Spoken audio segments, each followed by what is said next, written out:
Gracias, señor presidente, y buenas tardes a todos.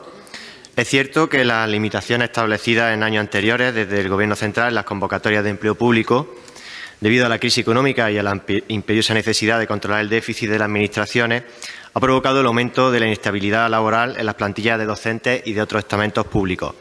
Por este motivo, el porcentaje de trabajadores interinos se ha disparado hasta superar el 20%, como menciona la moción, cuando lo deseable es que se encuentre por debajo del 10%. Quedan 2 meses para la celebración de las próximas oposiciones y un sector de estos interinos, que no todos, se moviliza para conseguir un sistema de acceso que le garantice, y enfatizo la palabra garantizar, como aparece recogida en la moción, la plaza definitiva.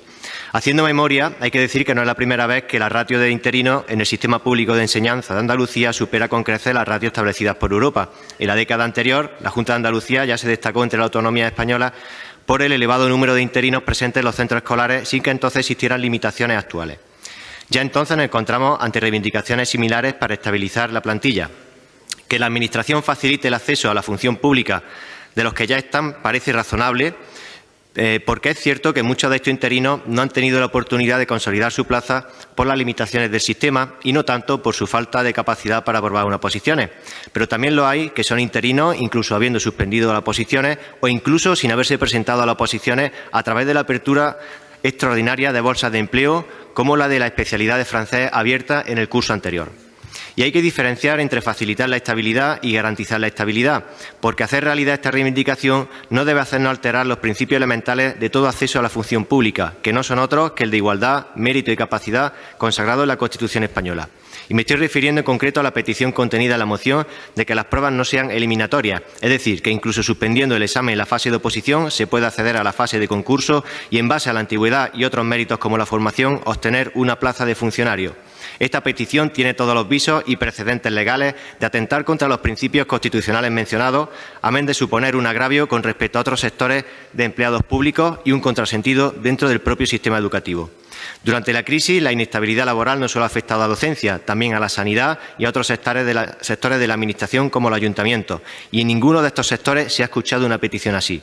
Es más, muchos de los diputados de esta corporación son o han sido alcaldes y supongo que nunca habrán aprobado una oferta de empleo en su ayuntamiento en la que la prueba escrita no fuese eliminatoria, por muchos años que las plazas estructurales se hayan ocupado de forma interina. Existen, además, varios precedentes que conviene recordar para desechar esta pretensión, como la sentencia del Tribunal Supremo de 17 de julio de 2013, que anuló la sustitución de la unidad didáctica por un informe para los aspirantes interinos, una medida incluida en el Reglamento de Ingreso a los Cuerpos Docentes en 2007, con la que se pretendió favorecer a este colectivo, creando con ello 2 vías de evaluación dentro del mismo proceso de selección y contraviniendo con ello el principio de igualdad. Que la Administración demandante, la Junta de Castilla-La Mancha, no solicitara la ejecución de la sentencia salvó a miles de funcionarios de perder su plaza años después de haberla obtenido. La presencia de esta propuesta de acuerdo en la moción de Izquierda Unida es motivo más que sobrado para manifestar nuestro rechazo a la misma. Por otro lado, la moción obvia desinteresadamente lo que ha hecho el Gobierno de España para facilitar al colectivo de interinos la estabilización, al margen de eliminar las limitaciones a la tasa de reposición. El Real Decreto 84/2018, por el que se aprueba el Reglamento de Ingreso, ha aumentado el número de temas a elegir en la prueba escrita. Por ejemplo, para acceder a secundaria, si antes se elegían 4 temas, actualmente ha pasado a 5, cuando hace 10 años eran 2 los temas en los que se podía elegir de un temario comprendido entre los 70 y los 90 temas. En la fase de concurso, los baremos también se han modificado para favorecer al colectivo de interinos. La experiencia previa ha aumentado su baremo con un máximo de 7 puntos, cuando la oposición anterior era 5, y también ha aumentado el número de años que se tendrán en cuenta en el baremo, pasando de 5 a 10. Si en los procesos selectivos realizados antes de las limitaciones los interinos se hacían con el 80% de las plazas, no cabe duda de que en la próxima convocatoria los interinos se harán con más del 90% de las plazas, por no decir que se harán con la práctica totalidad. Creemos que con estas modificaciones en el Reglamento de Acceso a la Función Docente que ha realizado el Gobierno de España se facilitará la estabilización laboral que reclaman los interinos.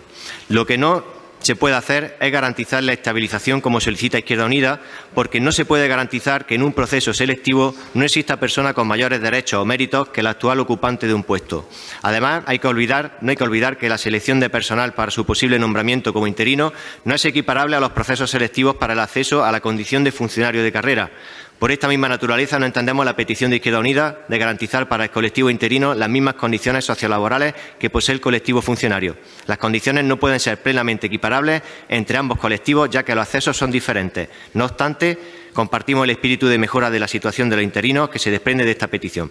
Por último, la moción solicita una amplia oferta de empleo público, algo que ya es una realidad. La Ley de Presupuestos Generales para este año refleja una tasa de reposición del 100% para el sector educativo.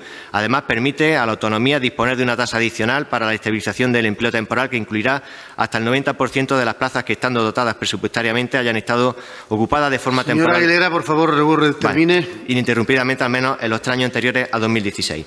Estas medidas para la reducción del empleo temporal fueron acordadas con los principales agentes sindicales. Como he dicho, y ya finalizando, nuestra posición es contraria a la moción, a no ser que se vote por puntos, por los motivos expuestos. Además de que difícilmente se pueda modificar el reglamento de ingresos a menos de 2 meses de la oposición. Muchas gracias.